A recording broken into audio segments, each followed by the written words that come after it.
أعوذ بالله من الشيطان الرجيم. بسم الله الرحمن الرحيم.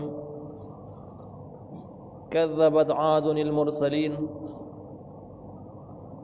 سورة الشعراء 123 نمبر آیات.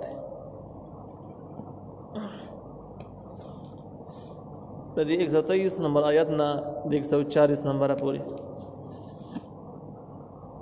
سلورم نمبر دریم نمبر واقعہ ذکر کی او دا واقعہ په نوم د هود علیہ السلام سره مشهور دا واقعہ د هود علیہ السلام.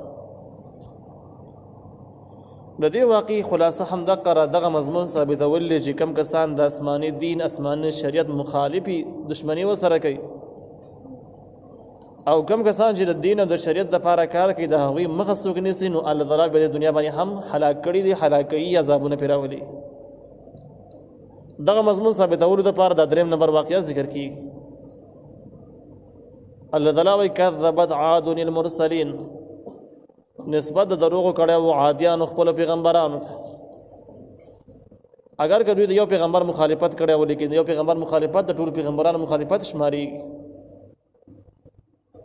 اذ قال لهم هغه وخت چې ویل دوی ته اخوهم رور د دوی رورولي په طریق قسمه باندې یو نه صبر ورولي چې کم د مور او پلار په طرف نه منسبي روري دغه چې کم د قومي ورولي چې د پلار او د مور زوی خو نه خو قوم کې اوس شریک هغه د هم ورولي کی او دریم نمبر چې کم دنو اسلامي ورولي ده او دا رور ولی په اخو او رور په معنا د خیرخوا سره هم راضي کله کله نو دې ځکه چې کوم ورولي ده نو دغه خیرخواهي په معنا سره هم راتلی شي چې دغه پیغمبر د هود علیه السلام د خپل قوم خیرخوا او دا معنی هم صحیح ده او دا هود علیه السلام د خپل قوم نسبی ورور هم اگر که اسلامي ورولي په منځ کې ځکه نه و چې هغوی کافرانو د پیغمبرو.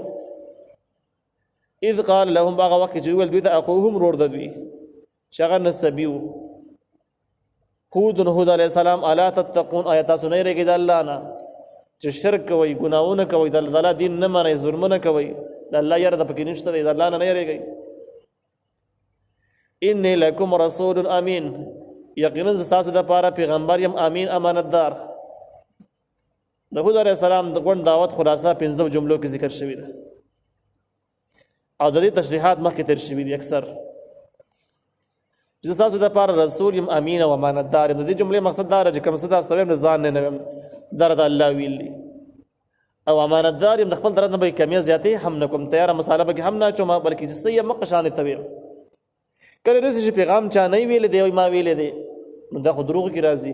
کله رسې چې پیغام یې لیکن پیغام کې د نس خبرې به کې میلاوي شوی نو رسول امین کې غدوانه خبرې نه پېښوي چې خبرې د خپل ځان هم نه دي د الله تر طرف دی او زبک امانتدار یم کمی زیاته پکې نشته دی. فاتقوا الله د الله نه ویریږئ واطیعونی او زما تابعداري وکړئ. وما اسألكم عليه من اجر زنه غواړم د خپل دعوت باندې من اجر سمزدوري تاسو نه پکې سې وزن غواړم. لدې مطلب دا زما کار مکمل د اخلاص دی. د اخلاص معاملات د دنیاي هیڅ قسم لالچ پکې زمانه نشته. ان اجر الا على رب العالمین نه د مزدوري مگر پر رب د مخلوقات باندې ده یعنی ما ته خپل اجر الله را کی تاسو نه څه نه غواړم. اتبنون بكل ريع آیه آیه تاسو جوړوي په هر لوړ ځای باندې آیه یو نه تعبسون بے فائدې. دې ځکه نه پورې د شرک او د ګناهونو ذکر لیکن د شرک او د دین د دشمنی سره سم بدوي کې یو لوی مرض بلمو هغه بل مرض چې کوم دی هغه سرمایه‌دارانه نظام سرمایه‌دارانه فکر او دنیا پرستی په دې باندې ډېر غالب نه پکې علاوه مرض در شرک نه علاوه شی د دنیا محبت او سرمایه‌دارانه سوچ کوم دی دا د مذهب او د اسلام قبلولو لپاره یو بنیادی رکاوټ جوړیږي. هم دې شزونه په وجه باندې انسان ظالم هم ګرځي چې کړه د مال محبت اثر ډېر زیاته شي انسان باندې غالب شي او د الله یاره پکې نه نو د انسان یو وحشي شي جوړیږي د خلکو ژوند د خلکو عزتونه او د شی بیا نخکاریږي. د پیسې پر جمع کولو کې د هر پړاو نه تیریږي او هر دغه چې کم دینو هر حد کراس کوي نو بده وجه د خاص او دغه مرزونو نشاندهي به هم مشوله او واقع باندې زجر ذکر شو چې تاسو جوړوي په هر لوړ ځای باندې آیاتن یو نخ تعبسم بے فائدی. د دې څه مطلب دی؟ اصل کې دا خلک انتهایی د دنیا محبت به دې باندې غالب، د مالدارۍ او د وسایلو د اسبابو په منډه کې لګیو، غرور او تکبر د دې مستقله پیشه ګرځېدلی وه. نو کم ځای کې به لوړ ځای به لیدو، هغه ځای باندې به یو علامه نشانه به ولګوله چې دا د قوم هغه نشاندهي ده چې په دې ځای کې دا قوم آباد دی او دا د قوم علامات دي. تفسیر احسن کلام ذکر کړی دی چې په دې زمانه کې د هغې مثال داسې دی لکه دا وطني قومي او کم مینارونه چې جوړېږي، لوړ لوړ مینارونه، دا مینار پلانکې دی، مینار پلانکې دی، د څه دپاره جوړېږي؟ بس صرف یو نښه چې د دې علاقې او د دې قوم یو نښه شوه او د غرور تکبر یو نشاندهي دې کېږي. په دې څیزونو کې نه دیني فایده شته نه دنیایي فایده شته، هېڅ فایده پکې نشته. هغه زمانه کې به دې خلکو هم داسې کوله چې بس داسې لوړ لوړ مینارونه یا داسې نور چیزونه به جوړول چې د دې د قوم او د مالدارۍ باندې یو نښه شي چې دا دومره مالداره خلک دي، دومره تکړه خلک دي او دا د پلاني قوم نشان دی. اوس دغه څیزونه دین دپاره څه فایده ده، دنیا دپاره هېڅ فایده هم نشته. او داسې آباده جوړول احادیثو کې سخت مذمت راغلی دی. وتتخذون مصانع لعلکم تخلدون، او تاسو نیسئ قلاګانې. مصانع هغه بنګلو قلاګانو ته ویل کېږي چې هم لوړې هم مضبوطي. لعلکم دې دپاره تخلدون، لعلکم گویا چې تاسو تخلدون همیشه پاتې کېدونکي.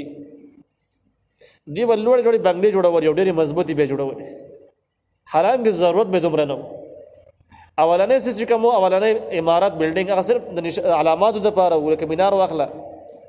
د دویم د خو صحت پورې ضرورت هم و، لیکن ضرورت نه به علاوه ډېر زیات پکې اسراف فضل خرچیانې کولې او ډېر غلو زیاتې به یې کوو. هغه به دا و چې بس چې دوه کمرې به یې لګېدې نو لس به جوړولې، چې دوه چته به لګېدې نو لس چته به جوړولې. دې دپاره چې خلک ووایي چې دومره مالدار دی، غټې غټې بنګلې لري، د پلانکي کس بنګله کې مقابله ده، پلانکي سره مقابله ده. نو دا کارونه به دوی داسې کول، تا به ویل چې بلکل د مرګ هغه نمونې نشته، مري نه، بلکې دوی به ته په خپله هم ضرورت دی. بیا به بچي کېږي، نصیب یې کېږي، او ټول به راځي په دې کې به اوسېږي، نو چې کور به تنګ نه شي ځکه دومره غټ جوړوي. او مرګ ولا نشته، نو په دې وجه دوی به مې هغوی به مې نو په دې وجه باندې پراخ او لوړ جوړول غواړي، غټ جوړول غواړي.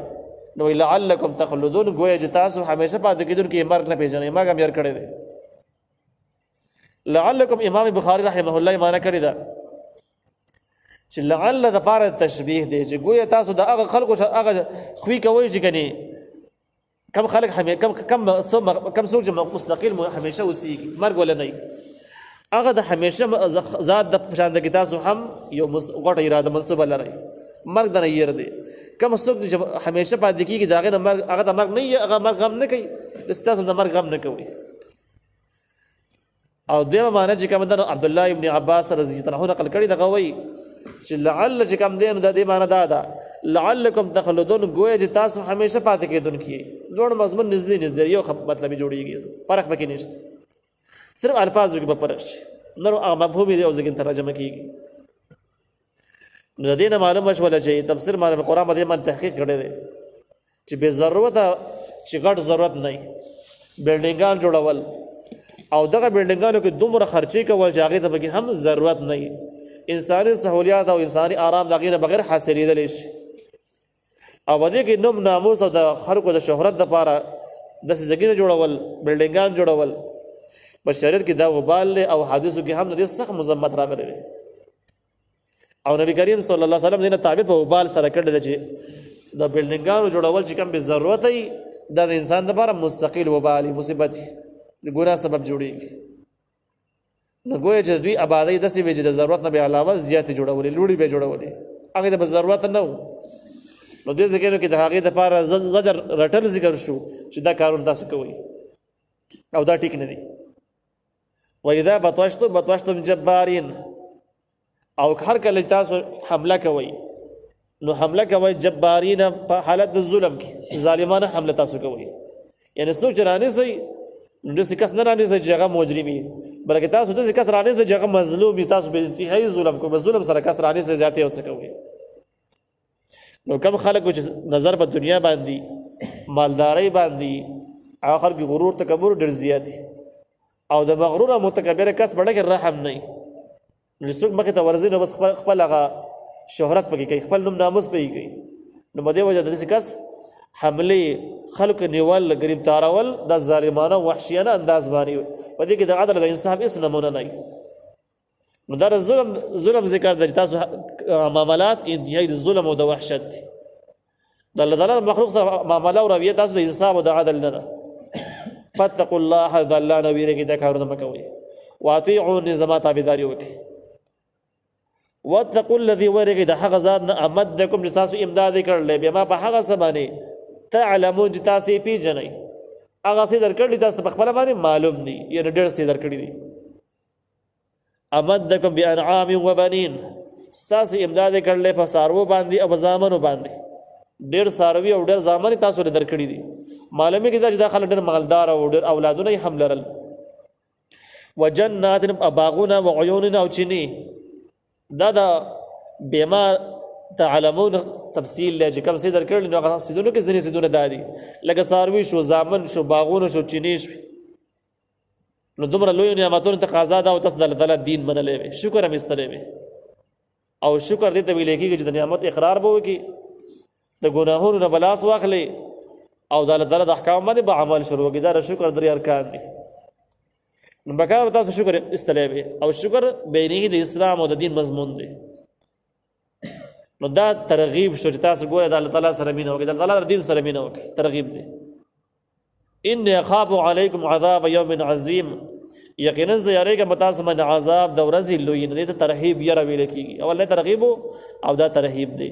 اول نه مینه پیدا کول او دویم د عذاب نه یې ورکول چې کنه سمې کوي نو عذاب شته.